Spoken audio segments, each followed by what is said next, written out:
Reading છે કન્યા રાશિવાળા લોકો માટે કરિયર ગાઈડન્સ માટેનું રીડિંગ છે. ટાઈમલેસ રીડિંગ છે. જ્યારે જોશો ત્યારે રેઝોનેટ થશે. કોઈ પણ એક પાઇલ સિલેક્ટ કરી લો. જ્યાં જોબ કરો છો ત્યાં અથવા તો તમારો બિઝનેસ છે તો બિઝનેસની જગ્યાએ તમે કરિયર પર ફોકસ ના કરતા તમે કરિયર પર ફોકસ ન કરતા કોઈ અલગ જગ્યાએ તમે ડિસ્ટ્રેક્ટ થઈ રહ્યા છો. કોઈમાં એવા મેસેજ આવી રહ્યા છે કે તમને જોબ કે બિઝનેસની જગ્યાએ તમે કોઈ વ્યક્તિ તરફ અટ્રેક્ટ થઈ રહ્યા છો અથવા તો કોઈની સાથે ઝઘડો થયો છે તો તમે ખૂબ જ એની સાથે તમે સેફ ફીલ નથી કરતા. તમે લડાઈના મોડમાં છો તો તમને ડિવાઇન ગાઈડન્સ એ જ છે કે તમારે કોઈના ગાઈડન્સની જરૂર છે. કોઈને પૂછીને આગળ વધો. તે જેમાં તમારું જે ડિસ્ટ્રેક્શન છે અથવા તો કોઈ વ્યક્તિ માટે તમને જે નફરત છે એમાં કોઈ ત્રીજી વ્યક્તિનું ગાઈડન્સ લ્યો અને એમાંથી બહાર નીકળો તો જ તમારો કરિયર ગ્રોથ થશે.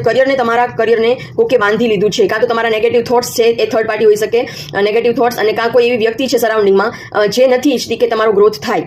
તો બહુ કેરફુલી આગળ વધો અને કોઈનું ગાઈડન્સ લ્યો. અને જો હિલિંગની જરૂર હોય તો સ્ટ્રોંગ હિલિંગની મને તો રિક્વાયરમેન્ટ લાગે છે તો કોઈની પાસે હિલિંગ લઈ લો. કોઈ તમારું ગ્રોથ જે છે એ અટકાવી રહ્યું છે.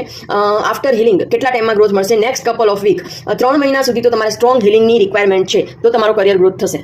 જે મેં આ પાઇલ સિલેક્ટ કરી છે એમના માટે એવું આવ્યું છે કે ડિવાઇન તો તમને સાથે સુખ આપવા માટે રેડી છે, તમને ભરપૂર આશીર્વાદ આપવા માટે રેડી છે, તમારા બધી ઈચ્છા તમારી પૂરી કરવા માટે રેડી છે. અને ડિવાઇન તમને 1 by 1 ઓપોર્ચ્યુનિટીઝ આપી પણ રહ્યા છે. 1 by 1 તમારી ઈચ્છા પૂરી પણ કરી રહ્યા છે. પણ તમારે બધું સાથે જોઈએ છે અને આ 1 by 1 આવી રહ્યું છે એ તમને ગમતું નથી એટલે વારે તમારું દિલ દુખી રહ્યું છે. તો ટાઈમ પ્રેડિક્શન આવ્યું છે કે this is on your side. ભગવાન તમારી સાઈડમાં છે તો એના ઉપર ટ્રસ્ટ રાખો, ડિવાઇન પર ટ્રસ્ટ રાખો અને જે આપે છે એને એક્સેપ્ટ કરો. એ 1 by 1 સાથે સુખ તમારી ઝોલીમાં નાખી દેશે.